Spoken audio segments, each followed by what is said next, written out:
The following program paid for by Lifespan Wealth Management. Providing financial advice since 1993. It's time for Your Money with Sherry Goss, Randy Goss, and Jonathan Eisner.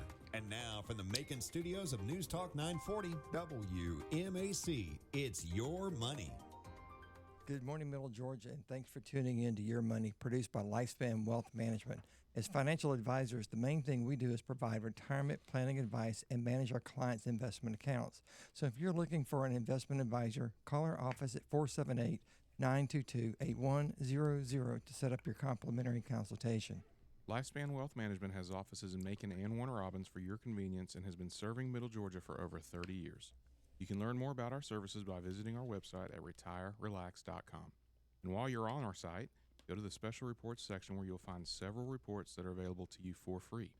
You can also sign up to receive our digital feeds, which are short videos providing great information relevant to retirement, investing, and matters that affect your money. We also offer seminars to the community at no cost. So if you're in need of a guest speaker for your church or civic organization, give us a call, and together we can decide what topics you would like us to present to your group. Again, our contact number is 478-922-8100. Now back to the show. We're not back, we're starting. Starting the show. Good morning, Sherry. Yeah, good morning. So anyways, we have Corey Albrecht here with us. He joined the firm about a year ago. He's passed his securities license, and congratulations, Corey, on passing your insurance license. Congratulations. This week. Thank you very much. Great to have you with us. Yeah, great to have you with us. He's going to be a great part of the team. Anyways, local news. Houston County is planning a new STEM academy. They've introduced computer science in elementary schools. Some Houston County elementary school students are getting an early start on science, technology, engineering, and math, or STEM. This school year, the district added computer science rotations at 6 schools. These schools are Kings Chapel Elementary, Langston Road Primary, Lakejoy Primary, Lakejoy Elementary, Quail Run Elementary, and Centerville Elementary. Elgin Mayfield, the district's assistant superintendent, said the expansion is part of a long-term effort to build STEM pathways from the earliest grades through high school.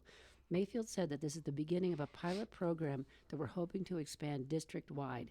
We want to make sure children are exposed to STEM and computer science earlier in their education because that is the era they're going to be living in. At Lakejoy Primary, second graders are already diving into the new material. Computer science teacher Megan Merrill said her students are exceeding expectations. Merrill says their ability to grasp these skills is much quicker than she expected, and that sometimes they're having so much fun they don't even realize the actual things that they're learning. That is the advantage that youth have today. They are entering school much more digitally aware, which makes earlier exposure especially important. The curriculum blends Georgia Department of Education standards with hands-on STEM projects, robotics, and even visits from industry professionals, which is very cool. Very cool indeed. The initiative also connects the district's biggest project yet, which is a new STEM academy that is scheduled to open in August of 2027. It will be built on Russell Parkway in Warner Robins, across from the Flint Energy's office. The academy will welcome students from across Central Georgia and offer programs in areas like cybersecurity, game design, audiovisual production, and healthcare. According to Mayfield, some students may have the opportunity to graduate high school with certification or even an associate's degree. I love that. I do too. And he says, they don't ever want to create courses that don't go anywhere. They will always be a stepping stone on a path along the way. Can you hear me? No. There you go. Should be able to. Yep. Sorry. Technical difficulty. This is the direction we need to take with technology, and the district has selected a construction crew, but the cost of the new facility will have yet to be determined. Mayfield said the leaders are being very strategic in rolling out the elementary program to avoid burdening taxpayers. They're trying to be good stewards with the taxpayers' money, which is good to hear, and they're not adding program after program, which would add unnecessary layers of expense. So this reminds me of something. So when we first moved down here, I had to get to know the community and what is going on down here. And I met with somebody, and they gave me a list of 10 people I needed to meet. And one was a lady who was running an engineering business startup program right here in town. Mm-hmm. And they had rented a massive space and were renting out spaces to people that wanted to create their own business, and they provided all the infrastructure to do it. And so this town, just over time, has always tried to help people get to the next level. There's so many opportunities. So please, if you're watching the show and you have kids and grandkids, that are in the Houston County, please let them know that this is going on and have them be engaged with what's happening, because this is only the beginning. There's a lot of great stuff going on in Houston County. Yep. Yep, there is. And here's some Macon news. A new Macon Coliseum moves one step closer to reality. Macon-Bibb County has taken the first step towards constructing a new Macon Coliseum. That is, finding out who could actually design the new facility. 2 weeks ago, Macon-Bibb County put out a request for qualifications, looking for engineering teams that could draw up plans for the new 8,500 square foot arena. The request comes after voters approved a new $450 million SPLOST, a penny per dollar sales tax that supports projects across the county. The request for qualifications gets the project one step closer. Mayor Lester Miller said that the current Macon Coliseum does not have the modern amenities needed to keep Macon a competitive stop for artists and events, especially with competition from facilities in Savannah, Athens, and Atlanta. Lester Miller says that the other cities are starting to cut into our pie. He says they're starting to try and take conventions away from us, our sporting events away from us, Georgia High School Association events away from us, etc.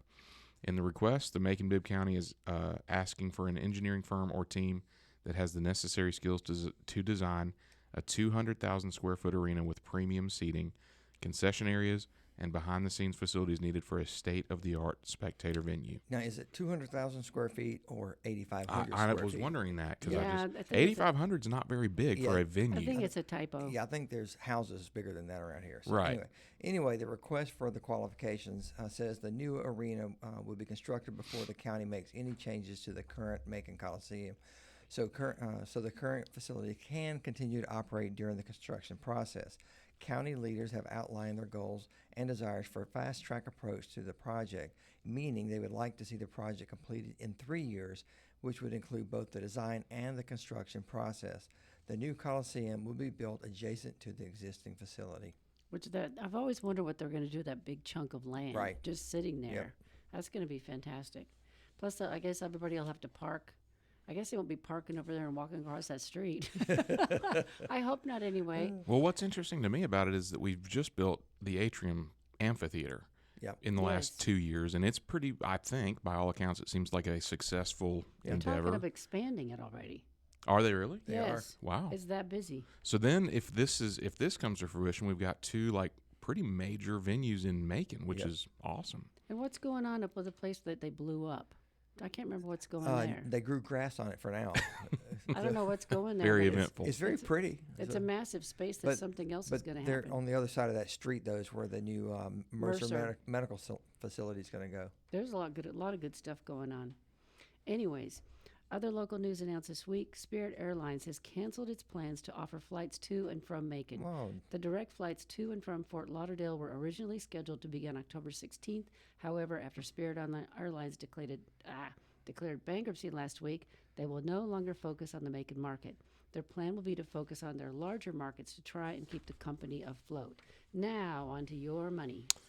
All right, just out Thursday morning, a big big change is coming for Social Security recipients at the end of September. The Social Security Administration will stop issuing paper checks at the end of this month. It's about time. I agree. In a change that affects hundreds of thousands of beneficiaries across the U.S., the shift allows President Trump's executive order mandating all federal payments be made electronically beginning September 30th through means including direct deposit and credit cards.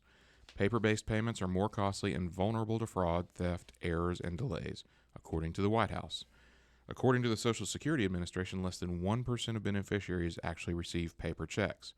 Where a beneficiary has no other means to receive a payment, they will continue to issue paper checks for those folks. As of September, more than 68 million Americans across all 50 U.S. states and territories receive Social Security benefits. Of that number, around 390,000 people, or about 0.6%, are receiving paper checks. This amazes me with mail fraud. It amazes me.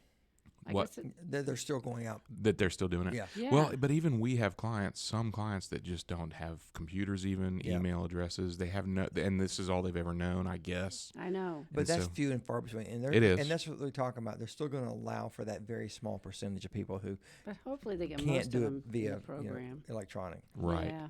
And I mean, But there are some that can get it electronic, and they just don't want it. Sure. They want to get that paper in the I mail. know. I'm trying to talk them out of it. but all around a good thing because because it's going to cut down, as we're about to talk about, cut down on costs of mailing Yeah. Right. for the admin, and for the recipients, cut down on Yeah, fraud and right.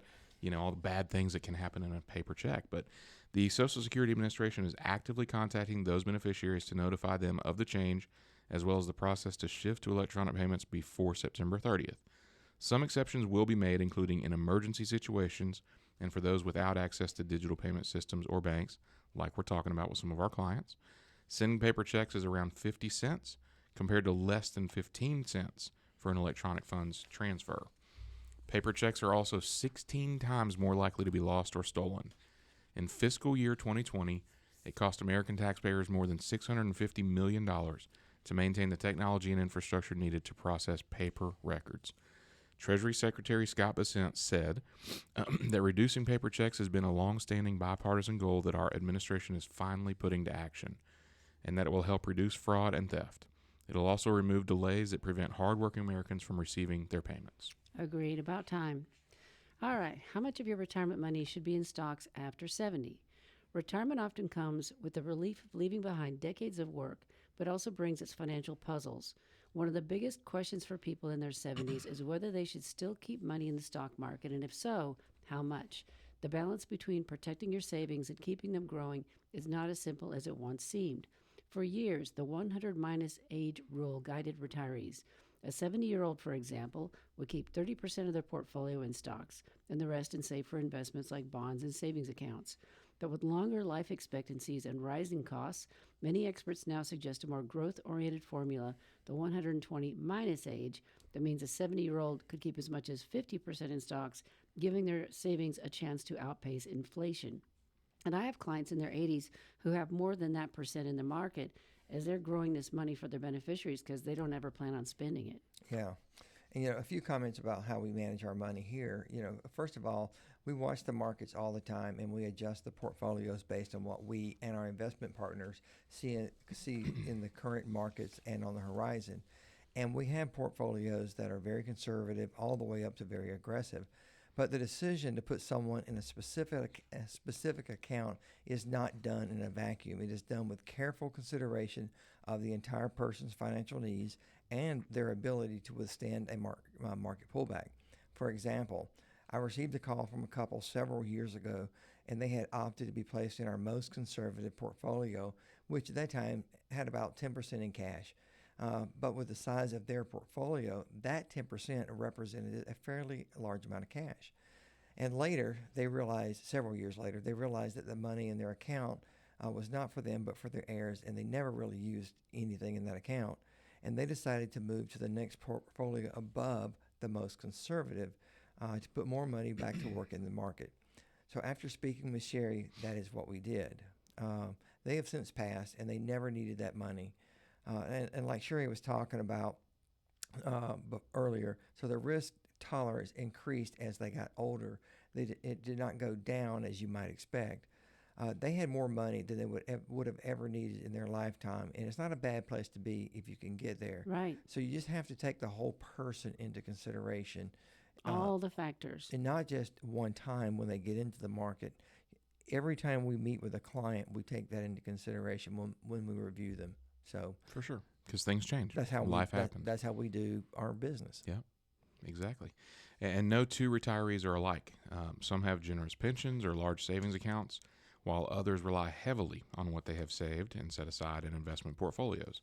Your personal goals, income needs, and comfort with volatility should drive how much risk you take on. Younger investors can afford to ride out market downturns, which is why their portfolios usually lean heavily towards stocks. But in retirement, stability matters a lot more. That's why many people prioritize safe havens like CDs or money markets or government bonds. The right balance depends on whether you need a steady income today or want to preserve growth for years ahead. The 120 age rule works as a starting point. Subtract your age from 120, and that number becomes a percentage of your money that can be invested in stocks. At 70, that means 50% stocks and 50% safer investments like bonds and cash. The idea is that while you still want income stability, you also cannot afford to ignore inflation. A portfolio made entirely of bonds and savings accounts may lose purchasing power over time, especially with healthcare costs and living expenses rising. Having half in stocks allow for growth, while the other half cushions against volatility. And the size of your retirement savings makes a big difference. If you built larger savings, you may feel comfortable putting a significant portion in bonds or even holding cash, since you would not rely on high returns to cover daily expenses. But if your savings are more modest and closely tied to your spending needs, you may need the long-term growth potential of stocks. And it's interesting. I have a client, it's a couple, and they're actually in two different portfolios with us. They're in one that's growth oriented, and that money is intended to go to their heirs. And the other one is our moderate portfolio, because that's the one they're taking money out of every month to help subsidize their income with Social Security. Yeah. And so, I mean, that's another interesting concept, that we can make something like that for anybody that comes in and wants something unique. And that's good for you as an advisor to know. It's like you get to work with them and you get to understand what their needs are And what they want. Yeah, it also matters how comfortable you are with the stock market. Lifelong investors often feel more at ease keeping a higher percentage in equities, while those new to investing may prefer the reassurances of a conservative option. Markets rise and fall, and so do personal circumstances. What works at 70 may need tweaking at 75 or 80. Regularly reviewing and rebalancing your portfolio helps ensure your allocation continues to match your risk tolerance and financial needs. For instance, if a strong stock rally leaves you overweight in equities, trimming back can protect you from potential downturns. Similarly, if you find yourself relying more on a steady income, shifting towards bonds or annuities may be a better fit, depending on what the company or advisors you use. All right. Let's see, Jonathan. All right. Truth is, there's no magic number that applies to everyone, as we've been discussing. What matters most is aligning your investments with your lifestyle and your long-term needs. A balanced approach, one that provides stability today and growth for tomorrow, helps ensure your money lasts as long as you do. So, but I agree. I think the biggest theme here is that, with the risk you take with your retirement money the biggest driving factors probably depends on how much you need that money. And if you don't need it at all, you have the luxury to be able to take some degree of risk with it, or a lot of risk if you want to. Mm-hmm. If it's every dime you've ever saved and you're going to need it to live on, you probably don't want to be too risky with that, right? If you're going to need it yourself. Right. So, all right, next up, do you need to pay taxes on inherited government bonds? Inherited government savings bonds may feel like receiving a thoughtful gift from the past, but before cashing them in, there's a key detail that many beneficiaries overlook, and that is taxes. Inherited savings bonds usually come with a tax bill. The amount and timing depend on how the original owner handled taxes during their lifetime and what you choose to do with the bonds now. Savings bonds accumulate interest over time, and that interest is subject to federal income tax. The interest is not taxed at the state or local level, which provides a small but valuable break. In some cases, federal estate or gift taxes may also apply, though only for larger estates. The original bondholder could have chosen one of two reporting methods: paying tax on the interest annually as it accrues, or deferring all taxes until the bond was redeemed. Most people defer. That means if you inherit a bond, you may be responsible for years' worth of interest that has not been taxed yet. Yeah, and if you're named as a co-owner or a beneficiary, the bond typically bypasses probate and transfers directly to you. Your next step is to check the bond's value, interest status and the maturity date. Older paper bonds can be valued using the U.S. Treasury online calculator, while electronic bonds can be checked through the treasurydirect.gov. From there, you generally have two choices: cash it out, pay tax on the interest earned so far. This is often the choice if the bond has matured or stopped earning interest. Or you can have it reissued in your name and let the interest continue to grow and defer taxes until you decide to redeem it. This can be helpful if the bond is still earning interest. So the question is, who pays tax on these inherited bonds? That's an important question to ask, and one that you really need to ask. Don't assume that it is you. In some cases, the deceased person's estate can report and pay taxes on the interest earned during the deceased person's lifetime. That reduces your tax burden and shifts the liability to the estate. However, if the estate does not make that election, or if the bond passes outside of the estate, you may be responsible for the entire amount of the deferred interest. When multiple beneficiaries inherit bonds, deciding who pays the interest can be tricky. Often, everyone must agree if the estate is covering the tax. In such cases, consulting an estate attorney or a tax professional may be a good idea. There is one notable exception. If you inherit Series EE or Series I bonds issued after 1989, you may be able to cash them in tax-free if the proceeds are used for qualified higher education expenses. This includes tuition, fees, and in some cases, room and board at eligible institutions. Because tax liability on inherited bonds can shift between the original owner, the estate, and you as the beneficiary, keeping clear records is essential. If any tax has already been paid on interest, hold on to that document so that you do not end up paying it twice. Inheriting savings bonds is not just about deciding when to cash them in, it is also about planning for taxes. You may be able to reduce or even avoid the tax hit by working with the estate, using the education exclusion, or rolling funds into a tax-advantaged account. All right, moving on. The Trump administration is weighing making the national housing problem an emergency, according to Treasury Bissett. They said the Trump administration may consider tariff exemptions for construction materials. Bissett told the Washington Examiner that the administration may declare a national housing emergency in the fall. He reiterated that interest rate cuts by the Federal Reserve would be helpful for bringing housing prices lower, but has acknowledged that the Trump administration could take other steps aimed at expanding the supply of housing as well as alleviating certain costs. He says that they are trying to figure out what they can do, and they don't want to step into the businesses of the states, counties, and municipal governments, but they are considering every option. Bissett opted against listing the executive actions that President Trump could take if the White House declares a national housing emergency, but told the Examiner that officials are evaluating ways to standardize local building and zoning codes as well as decreasing closing costs. The Treasury Secretary also told the outlet that the Trump administration may consider some tariff exemptions for certain construction materials to reduce costs. Lumber costs have been particularly volatile this year amid Trump's administration's implementation of tariff policies, particularly given the U.S. imports of Canadian lumber. The National Association of Home Builders reported as of this week, ending August 22nd, the composite price for framing lumber was up 5.8% year over year, while lumber futures were 19.1% higher than a year ago, despite recent declines. The Commerce Department in July announced that it would more than double countervailing duties on Canadian softwood lumber imports from 6.7% to 14.6%. Canadian lumber is also subject to an anti-dumping tariff of 20.6%. Which brings the total rate applied to Canadian lumber to 35.2%, up from 14.4%. That's a pretty drastic increase. Those really are some big. big numbers. For sure.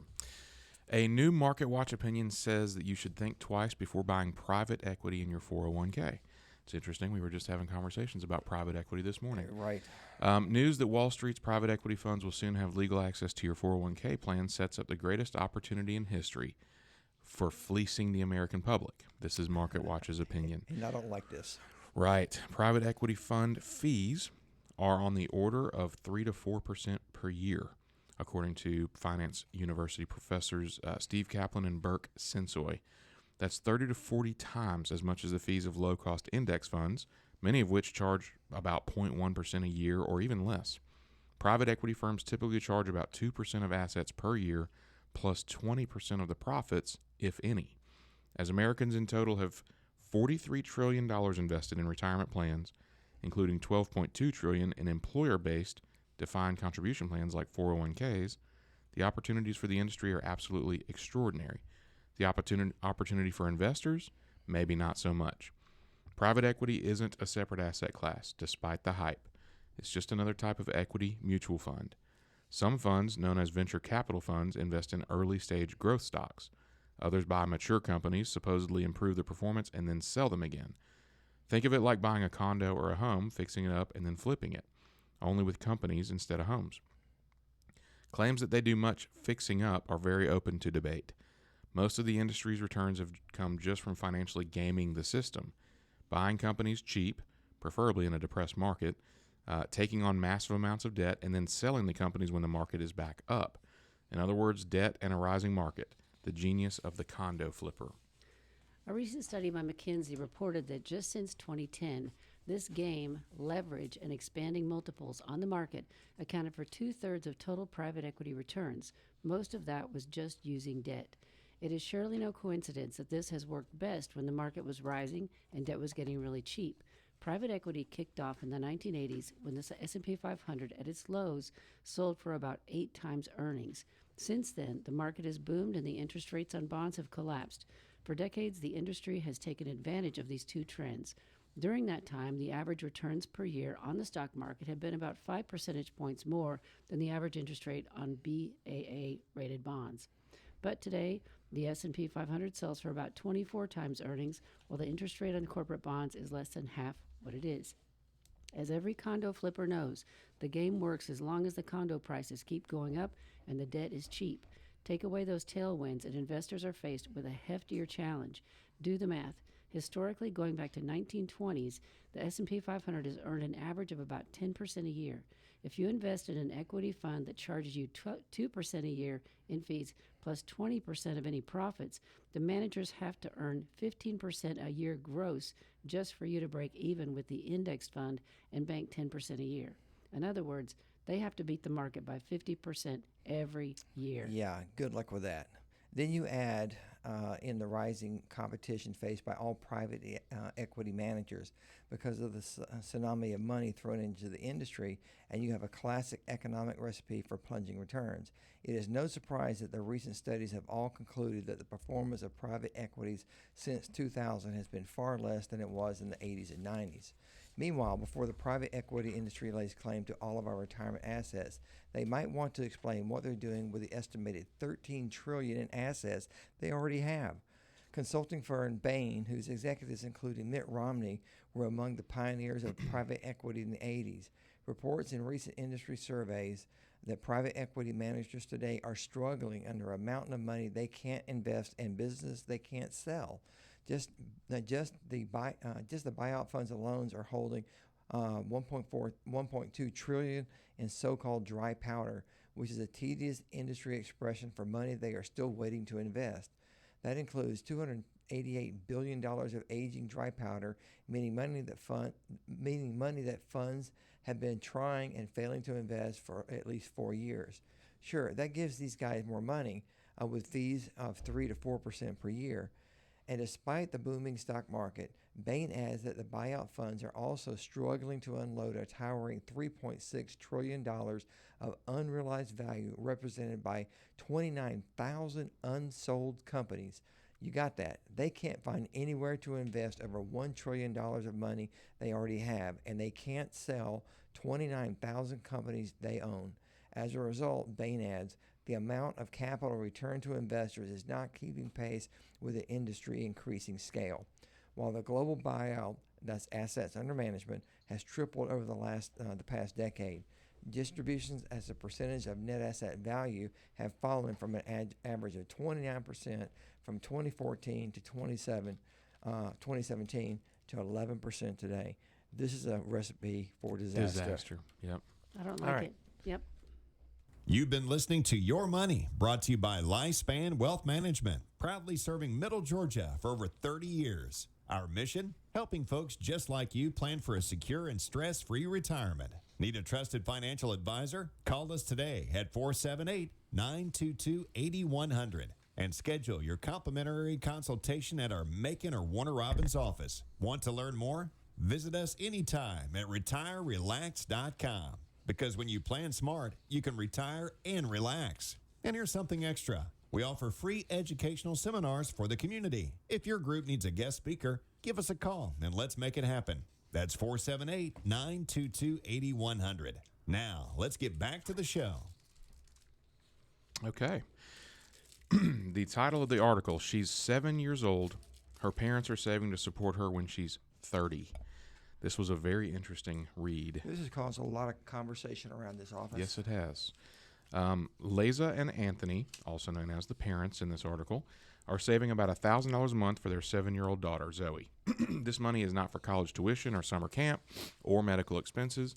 It is to support her once she is an otherwise independent adult. There's a novel strain of financial advice that suggests supporting grown children isn't a reason to be ashamed. It is probably necessary and sometimes even desirable. The parents decided to start saving early. Leza graduated college during the 2007 to 2009 recession, worked a string of unhappy jobs, and racked up credit card debt. She doesn't want that for Zoe. The parents want their daughter to feel like she has options. Whether they plan for it or not, plenty of parents are likely to find themselves in the same boat. According to a 2024 Pew Research Center survey, about 60% of parents with children ages 18 to 34 said they had helped their kids financially in the previous year. Parents are finding that the rising expenses that trail them from their child's birth through college are now extending well into adulthood. So I'm seeing this in my younger clients and hearing about it from many of my retired clients a lot. Yeah, and I'm hearing this from some of my friends that they are experiencing a similar situation, not just from their children, but from their stepchildren. According to Bankrate survey last year, parents commonly chipped in for housing, debt payments, and everyday expenses such as groceries. A third of younger millennial home buyers got help with a down payment from friends or families. For some, it extends even further. Daycare bills for grandchildren, roof replacements, and even vacations. One financial advisor described a 40-year-old woman who is still on her parents' phone plan. But I can understand that one. Why should we all have our phone plans? Why not bundle? After all, isn't that what the providers always promote? Anyway, funneling extra cash to the children is a luxury that many Americans cannot afford. Even for those who can, it isn't always a good idea. It can cause arguments or awkwardness amongst family members. Many say it can even stunt the development of young adults or derail carefully laid retirement plans for the parents. Even those who currently support their grown children say there should be limits to the assistance, lest it lasts forever or keeps growing. But parents who have already covered more pressing financial needs for themselves and who have the means to help, there is a resignation of sorts. Due to rising rents, ballooning college costs, and the scarcity of goods paying due to low-paying entry-level jobs, it has made it particularly challenging for younger generations to find good financial footing. I remember my parents' cell phone bill Yeah. was the last thing that I was able to mooch off of them. Yeah. And it was kind of unintentional. Like they had a family plan that my younger brother and I were on for growing up. And then all through college I was on there. And then until I was about 25 or so, They finally cut you off. they finally realized, hey, this bill is pretty expensive. Jonathan, you're on your own. And I was like, no.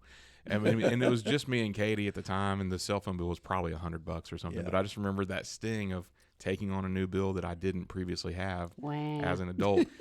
But I'm for it. Like, and again, that one was unintentional. I don't think they meant to support me until I was 25 But with that. it was kind of crazy. We told Preston and Shelby, stay on our bill. It's cheaper that way. Yeah. And they're like, no, we want our own. Oh, they wanted their own. Yeah, they all wanted their own. And I didn't really understand it. Didn't Have make they ever sense. come back and said, hey, we should get back on your family bill? No, I wouldn't let them back now if I had to. Exactly. The heck are you guys? Right. This is what you guys wanted. All right. Inflation has not helped. In inflation-adjusted terms, Americans are earning 18% more money than they did in 1980, when the last of the baby boomers were entering adulthood. The costs of housing have soared more than 400% since then. Medical care has climbed nearly 700%, and tuition and child care costs have increased more than tenfold. Child care is horrible. It is horrible. When their financial advisor helped Leza calculate the monthly savings she and her husband would need for her daughter's lifelong, quote, allowance, it was shockingly lower than we expected, according to Leza. Stowing away roughly $2,000 a month now would grow into a pot that they could pay out about $3,000 a month for the rest of their daughter's life, starting after she graduates from college. The parents started saving a couple $100s a month when their daughter was 5, and they plan to increase their savings by roughly $1,000 a month as their income increases. The family maintained a separate savings account for college and keeps their living costs low to save aggressively to achieve their goals. When considering the plan, Leza said she polled several of her own family members. If given the choice, she asked them, would they rather have gone to private school, an expense the couple was also considering, or receive a monthly check indefinitely? Everybody picked the monthly check. No kidding. Well, Yeah. obviously. Yeah, right. For the rest of your life? Yeah. Yeah, I think I'll take that. It's like winning the lottery, taking the annuity. The installments, yeah. Yeah. Some families think of parental support as flipping the concept of a traditional inheritance. Tens of trillions of dollars of wealth will get passed down from aging baby boomers as they die. But why wait until death to part with that money? Kayla Holcomb said she and her husband aren't especially concerned about how much they leave behind, but they have set aside a few $1,000s in brokerage accounts for each of their 3 children. They also plan to pull from some other investment accounts to help them with weddings, buying a house, and other milestones. The Denver area couple have also have savings in a 529 plan that should cover the cost of a 4-year college at an in-state college.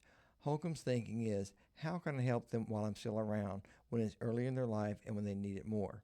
Other parents find themselves wishing they had planned for the extra support when they could still be lending their children a hand.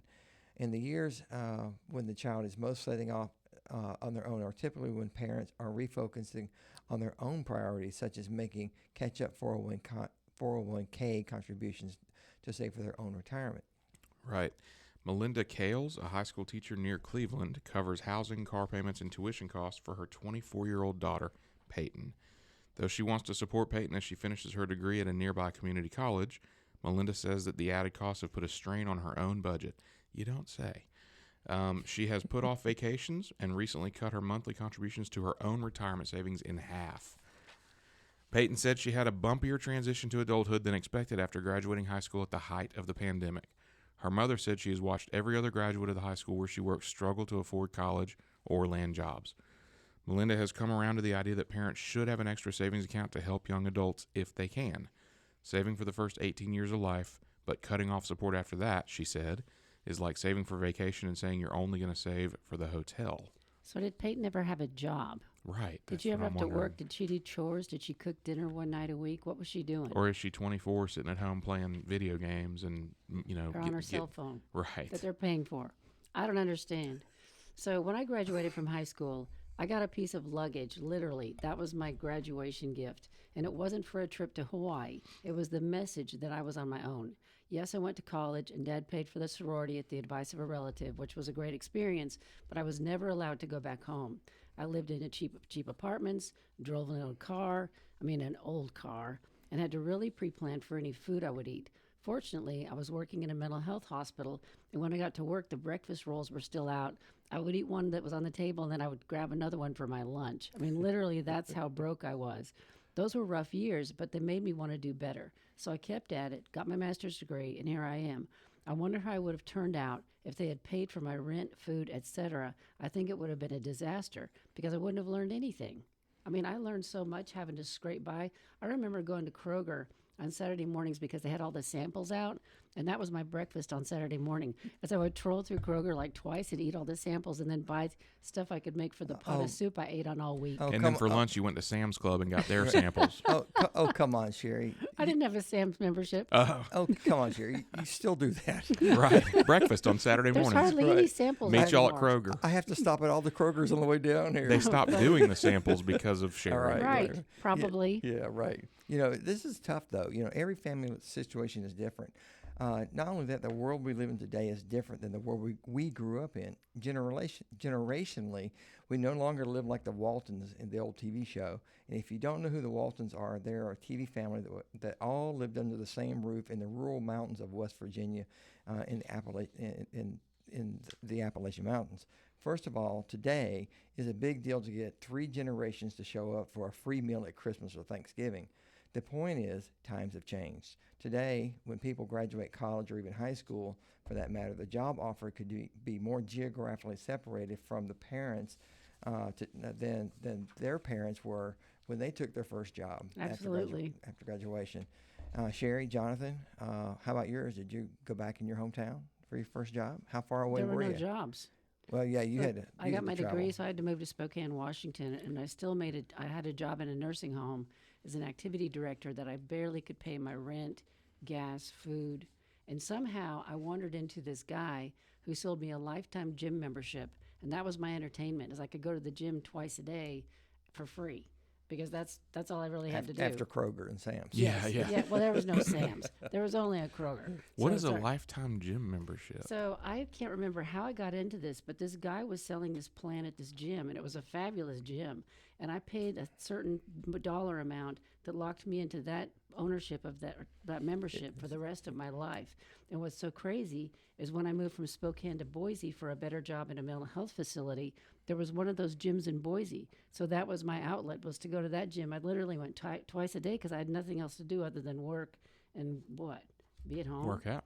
I mean, Yep. but it was great. I played racquetball. But it was free. Did you move back home? I from did. Georgia? Yeah. Okay. All right. Went to Athens for 4 years and then came right back to Macon for my first job, which was selling advertising for a TV station in Nice. Macon. Okay. So Well, in lieu of saving for children to supplement their child's income, which I believe teaches poor long-term financial management skills, may I suggest a two-pronged approach to save for your own retirement and teach children to create a budget and live within that budget. Knowing good old mom and dad will bail you out all the time is not helping your 30-somethings become better money managers for the long term. amen. I would have to ask, what happens the month after you tell your adult children that the free money machine has been turned off? You know, when you teach your kids that they can include you, the parents, as a source of income in their budget, then they are free to live beyond their means. That's because that means that they're willing to go out, that means they're going to be able to live beyond their means that they're willing to go out and work for. And I guess the last point I would like to make is that if you have the financial resources and you want to do this, and you can still maintain your lifestyle in retirement and be able to fund the healthcare needs, then in retirement, then by all means do so if that makes you happy. But if not, then you need to consider your needs as you get older. The cost associated with aging continues to rise, and you need to be prepared to fund these costs. Most of us don't have large families close by to assist us with caregiving, so we need to be prepared to be self-sufficient.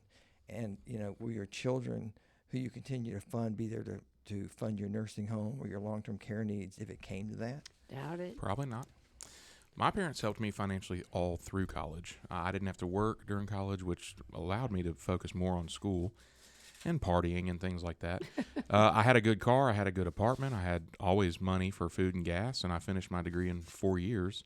Probably if I had an experience more like yours, Sherry, I would have gotten acclimated to the way the real world works much sooner. I probably also would have needed another year or two to graduate from college.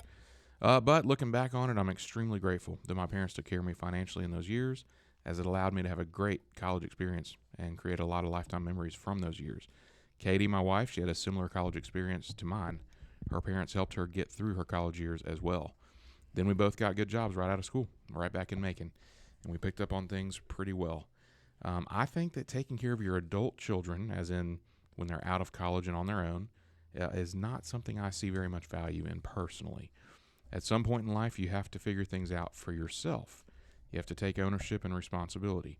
It's probably not fair to the child, actually, for a parent to take care of them financially so late in life, because that could be taken away at some point, and then what's the child going to do? They haven't ever learned how to cope on their own at that point. So I think you're not doing them any favors. I think we all agree here. I totally agree. Yeah, I think back to my days in high school when my parents did not require us. In high school, my dad, they did require us to have a job. But they didn't require us to have a job, but if we wanted to have extra money to go out on or have gas for our car, or to have a car for that matter, then we needed to have cash to buy it. And that started very early in our house. The lessons that they instilled in us, and my brother and my sister too, they planted deep roots that we have passed on to our kids. And, I remember in high school, I had 3 jobs, and I still had to go to school to make good grades and all that. I mean, the work ethic that they instilled in us, I still have it today. And I've passed it down. We have passed it on to our kids. It's just, I don't know. It's just been great. So kudos to my parents. But Very I think good. the whole thing is if you don't instill that early, it gets harder and harder. If you're talking to a 45-year-old person who's never paid their phone bill or for major expenses, they're not going to learn how to do it at that point. They're not going to learn well. Yep. Very Yeah. good. All right, moving on. It's me. Oh, geez. All right, why most financial goals fail and how to make yours bulletproof. Ever wake up in the morning and wonder, where's all my money going? Or why you can't seem to get ahead? the rent, the groceries, the bills, and somehow it just doesn't add up. Because there is one thing: life is expensive, and you've got obligations you need that you need to do. You got stuff you want to buy, places you want to see, but at the end of each month, you are financially stretched. Things always seem a little out of reach. That's where most of us get tripped up. We know we should be getting somewhere with our money, but without a clear purpose, a real plan, our money just drifts. And that's why most financial goals fail. They're too vague, too broad, too easy to lose sight of in the middle of daily life. If this sounds familiar and you're ready to stop feeling like your money is running the show, then we have some good news for you. Yeah. Anyone, no matter their income or financial experience, can take control of their finances. All it takes is a few simple steps to give your money a clear direction. Maybe you don't know what you want to do with your money yet. You just know that you're tired of seeing it drain out of your account every month. Or maybe you have plenty of financial goals, but you never seem to make any progress toward those goals. Basically, you're financially adrift. So let's discuss some meaningful financial goals, show you how to make them stick, and give you a roadmap to start seeing real progress and let your money start working for you. Step 1, determine what you want from your money. I'm not talking about some complicated financial jargon here, just plain and simple. What would make your life better if money were not an obstacle? Maybe you're thinking about finally paying off that nagging credit card balance, or maybe you want to save for something big like a car, vacation, nice place of your own, or maybe you just don't know yet, and that's okay. Or maybe not just laying in bed at night and worrying about debt. Right. I think there's a lot to be said for that, for sure. Here's something most people get wrong when they try to set financial goals. They start too big, too flashy. The goals to start with could be as simple as a little extra breathing room each month, or saving up so you're not living paycheck to paycheck. And don't worry about what goals you think you're supposed to set. There's no pressure to impress anyone.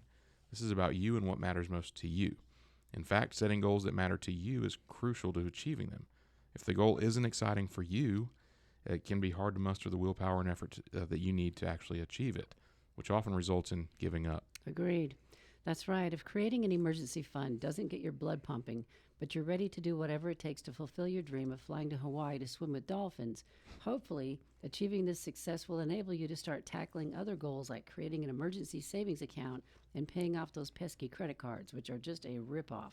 So grab a piece of paper or open a note on your phone and start jotting down a few things you'd like money to help you with. Don't worry if they're big or small, immediate or someday maybe. This is just a brain dump. No rules, no limits, and definitely no bad ideas. Remember, you can always change your goals, but the first step is getting them down on paper. All right, step 2, break it down into short and long term. Okay, you've got a list of your goals, some things you'd like money to do for you. Now let's make a list and let's make the list a little easier to work with. It's time to split those ideas into 2 groups, short-term goals and long-term goals. The short-term goals, I want you to think of those in 1 and 2 year groups. These are the things that feel more immediate, the stuff you'd love to tackle sooner rather than later, like building up an emergency fund or paying off a credit card or setting aside enough to finally take that dolphin trip that you've been dreaming of. And the long-term goals, these stretch a bit further, like the 5 or 10 year down the line. Think retirement savings, buying a house. Even if these feel a little out of reach right now, don't worry. Just putting them in this category reserves a spot on the list. They're in the someday pile. Here's the trick. Short-term goals get you motivated. They're those quick wins. Long-term goals, they give you something to aim for, something to build on as you move forward. And if you're starting if you're staring at your list, and you're thinking, I don't know which is which, that's okay. Just pick a couple of these ideas that feel closer now and put the rest in the long-term goals group. You're not locking yourself into anything here. You're just giving your goals a little bit of a structure. And remember, you're building your own roadmap here, and no one knows better than you where you want it to lead. Yep. Step 3 is prioritizing your goals. All right, so now you've got a list of goals. Maybe you even surprised yourself with how many you came up with. But what if it feels like too much to take on all at once? That's okay. It is okay to not do everything at once. In fact, it's better. Now just prioritize the list. You can use any numbering system, say from 1 to 10, where any number 1 is a top priority and a number 10 is a very low priority. You can have several of any number. This just puts the items in those categories for you. Prioritizing your goals helps you focus your energy on what will make the biggest impact, one step at a time. When you start with what matters most, you're more likely to stay motivated and actually see progress. To prioritize, try asking yourself a few questions. 1, which goals would make the biggest difference in my life right now? 2, are any of these goals urgent? Like paying down debt or befriending a dolphin if you're Sherry. That's what she wants to do. All right. 3, which ones are more long-term? Think retirement or a future home, etc. From here, pick 1 or 2 goals to start with. These should be your focus goals. Putting your energy into a couple of goals instead of spreading yourself thin makes it much easier to see progress. All right. Plus, focusing on a few rather than many allows you to achieve wins quicker, which keeps you motivated. And hey, once you have a win, you can roll that momentum right into the next goal. Yep. Here's the magic of prioritizing. You're in control. You're not just reacting to a financial stress or letting money slip through your fingers. You're steering it exactly where you want it to go. Step 4, write goals that stick using the SMART method. Now that you've got your focus goals picked out, let's shape them into something powerful and actionable. Using the SMART method will make your goals so clear and achievable that sticking to them is easy. We're talking about the SMART method, which stands for specific, measurable, achievable, relevant, and time-bound. This makes the goals clear and they're way easier to stick with. Here's an example. While brainstorming, you jotted down how irritating it was to see so much of your money slip away every month and that you wanted to limit your spending. This was one of your short-term goals. Then, during the prioritize phase, you choose this goal first because tackling it will free up more money to ultimately channel where you want it to go, which was to be paying off bills and funding that swimming pool with Dolphins Fund. I don't know why they keep bringing that up. If your original goal is to limit spending, then we should run it through the SMART system.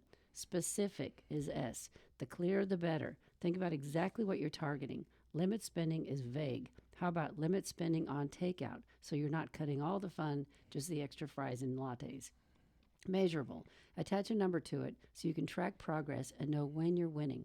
Let's make it a limit spending on takeout to $150 a month. I think that's only about 4 meals.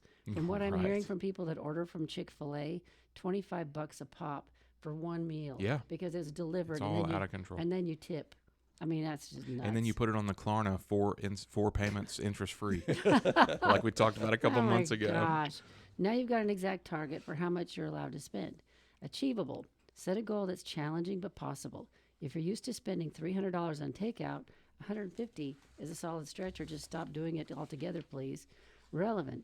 Make sure this goal serves a real purpose so you're motivated to stick with it. Cutting back on takeout so you can save that dolphin swim. Are we there again with the dolphin swim? Every time you skip that takeout burrito, picture a dolphin cheering you on. Time bound. Give it a deadline. I didn't write this, people, just so you know. Sherry, give up on the dolphin thing. My goodness. You love dolphins. Oh, they're cute. Give it a deadline so there's no I'll start next month trap. Try it. Limit takeout spending to $150 a month for the next 3 months. How about take $150 and go to the grocery store and cook some food from scratch? There you go. How about that idea? Anyways, so take a challenge to yourself, write some goals, and see where you end up, because you'll be surprised if you really believe in it, and maybe even do what we did way back in the very beginning of our relationship together in our first house. Is we got a giant piece of poster board from Walmart, and we put all of our goals, and every month we wrote how much we achieved every month. All right. Last step is step 5, which is to track your progress. I was just going to say something. I brought this up a couple months ago. Tracking your progress is obviously important, but one thing that I think, if you're in that phase where there's something stressing you out every month, is pay that bill first at the beginning of the month when you get the money. And then everything that's left is what you have left to live on, so that's harder to get things out of control. Are we out of time? No, go ahead and All right, finish so step 5 is to track your progress. After you've set your first goal or two, they're smart. They're written down somewhere, and you can check them frequently. Now it's all about sticking with it and watching your progress unfold. Tracking your progress shows exactly how far you've come and how much is left to go. Every dollar saved or small debt paid down is proof that you're moving forward, no matter the size of each step. There are tons of ways to track, so pick whatever works for you. For Sherry, it was writing them down every month. You can go old school with a good old notebook, or use an app or a spreadsheet. You can use a visual tracker for some sort that you see every day. It's a personal choice, because at the end of the day, tracking is about staying connected to what you want for your future and knowing that you're getting there one step at a time. Is that all we got? You got that last little section. You got time for it. All right. So it's your goals. It's your roadmap. What we've just discussed isn't just about money, it's about living a life that feels right for you. By taking the time to set these goals, you're doing more than just budgeting or saving, you're giving yourself that roadmap. A way to make sure your money's not just floating around in one hand and out the other, but rather helping you get somewhere. Whether that's debt-free, more secure, enjoying the life you want, swimming with dolphins, you name it. Or snacking at Kroger with Sherry Yeah, on on Saturdays. Saturday mornings. Yep. And we appreciate y'all taking time out of your Saturday to be with us today. And we thank you very much. And maybe we see you at Kroger on Saturdays with Yes, Sherry. sir. Awesome. Thank you. Thanks for listening to Your Money, produced by Lifespan Wealth Management. As financial advisors, the main thing we do is provide retirement planning and advice and manage our clients' investment accounts. If you're looking for a financial advisor, please contact our office at 478-922-8100 to set up a free consultation. You can learn more about us by visiting our website, retirerelax.com. If you have a question or topic you'd like for us to address in a future broadcast, email Randy at rfmoney.com. We look forward to connecting with you next week. Have a great weekend, everyone.